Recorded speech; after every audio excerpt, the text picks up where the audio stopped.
ریاستی اداروں کا تحفظ دراصل ملکی سالمیت کے تحفظ کا دوسرا نام ہے۔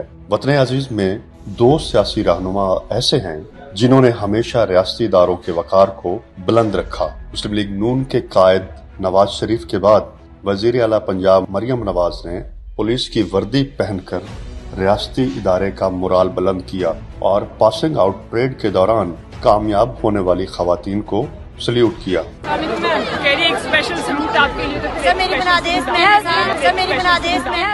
وزیر اعلیٰ کا یہ اقدام مخالفین پر بجلیاں گرا گیا۔ 9 مئی کو ملکی وقار سے کھیلنے والے اب وزیر اعلیٰ کے پولیس وردی پہننے پر اعتراض کر رہے ہیں، حالانکہ انہیں معلوم ہونا چاہیے قانون کے مطابق گورنر اور وزیر اعلیٰ کو پولیس یونیفارم پہننے کی اجازت ہے۔